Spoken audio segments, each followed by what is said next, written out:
ating nahalalan. Iboto ang karapat dapat na iboto. Yung talagang handang tumulong at magsilbi sa darating na may igiban, di ba, Nicole? Hindi norma ng bawat partido.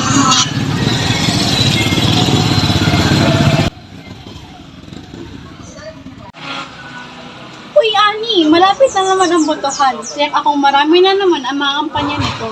Oo nga ngunit dapat ang ating iboto ay yung may respeto sa mga paniniwala ng kanilang mga nasasakupan at handang makinig sa mga hinaing ng mga taong bayan.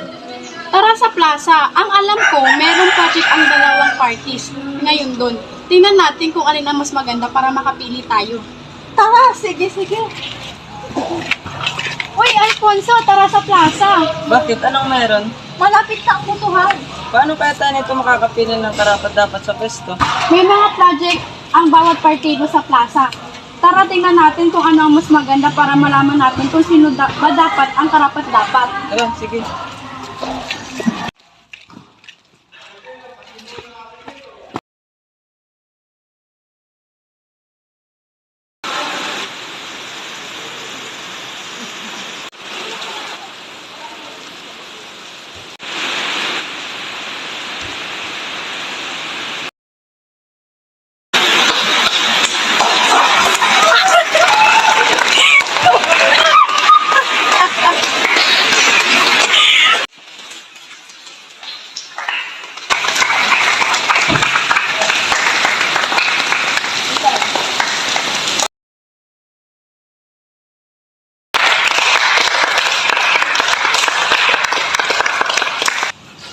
Magandang araw aking mga kababayan.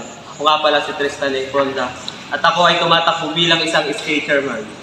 Mga kapwa ko kabataan, ako ay tumatakbo bilang isang SK chairman.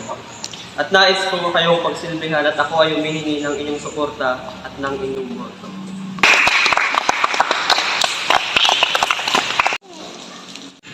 Muna kayo dyan!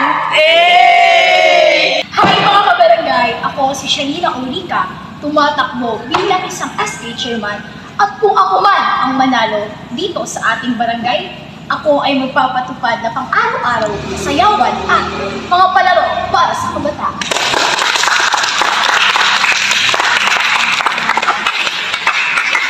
Dumating na ang araw ng halalan, kung kaya't hindi magkamayaw ang mga tao dahil prinsipyo at pera ang labanan. Ano ba yan? Tatanggihan ko ba yung pera o maninindigan ako sa dapat na iboto? Maninindigan tayo dahil dapat lang na iboto ang karapat-dapat at kung ano ang pinadala dito ng ating Diyos para mamuno sa atin. Tama ka dyan, tatanggihan ko rin yung pera dahil para rin naman to sa atin at hiling ng Panginoon. Tara na!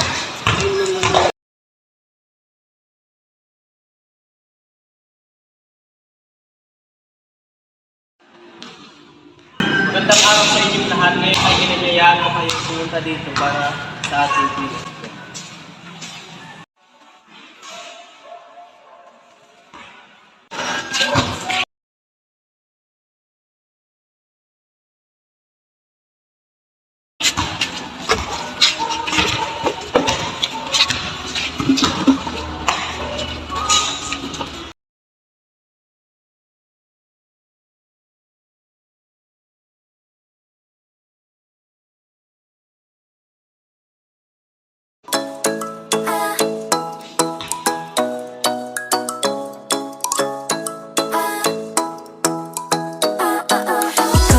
Nasanayan sa di inakalang panahon, lumapit ng biglaan, para bang di nakataon. Ito nga ba'y tadhana, tangi kong hiling sa mga tala, mga pintig ng puso'y nakalaan para sa'yo. Follow your footprints in the sand, walking with you on this island, guided by the grip of